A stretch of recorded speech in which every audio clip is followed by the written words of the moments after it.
If you're a business owner, you know there's one question that kind of lurks behind every big move you make. It can feel really complex, maybe even a little intimidating, but trust me, getting it right is absolutely fundamental. So let's demystify it together. And here it is. What is your business really worth? I mean, seriously, getting a handle on this number, well, that's the key to unlocking growth, navigating partnerships, and even just planning your own future. So, how do you find it? Because a true valuation, it is so much more than just a number on a spreadsheet. Think of it as the story of your business. It's everything, your history, how you're doing right now, and all your potential for the future, all boiled down into one solid, defensible figure. And getting this wrong can be a disaster. A lot of owners who try to do this themselves are often way off, and that can sink a deal before it even gets started. So when does this go from a nice to have to an absolute need to have? A formal valuation isn't just some academic exercise. It's usually triggered by very specific, often high-stakes events in the life of a business. Let's take a look at what those are.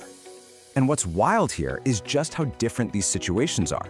We're talking about huge opportunities, right? Like a merger or bringing on a new partner. But we're also talking about really tough moments, like a shareholder dispute or complicated tax planning. Every single one of these demands a clear, objective answer to that big question.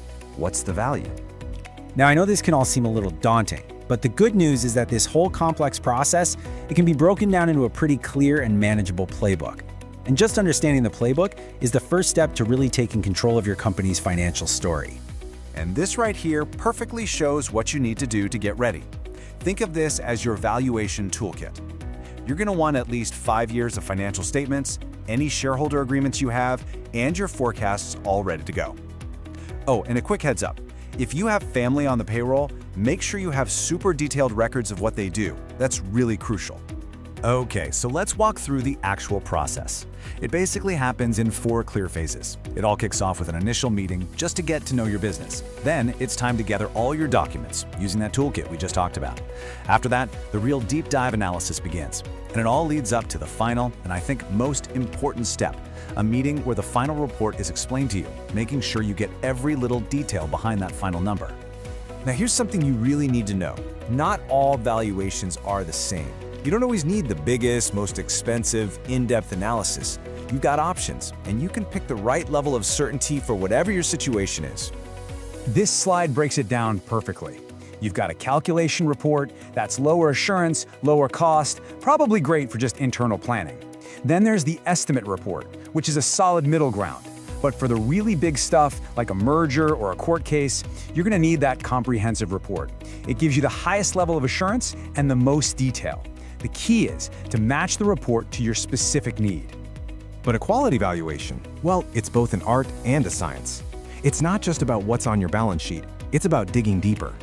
A great valuation looks past your own numbers to understand the bigger story happening out there in the economy. This is what's known as a holistic approach. Here's an easy way to think about it. Your financial statements are like the engine of your business. Super important, right? But the holistic approach also looks at the road conditions. Those are the market indicators. And checks the speed of the other cars in your lane. That's what similar businesses are selling for. You need all of that to get a true picture of your company's value. And that is such a key takeaway. Looking at what similar companies have sold for can give you a useful benchmark, for sure, but it should never be the only thing you look at. Your business is unique. I mean, are you a startup or a mature company? That alone requires a totally different approach and analysis. So, at the end of the day, this whole process isn't just about finding a number. Knowing your true value is the starting line for planning your entire future. It gives you the power to make smarter decisions, negotiate from a place of strength, and just confidently steer your company where you want it to go. So the real question isn't just about the what, it's about the what's next. Once you have that clear, solid, defensible number in your hands, the real work begins. Now that you know what it's worth, what's the next chapter you're going to write for your business?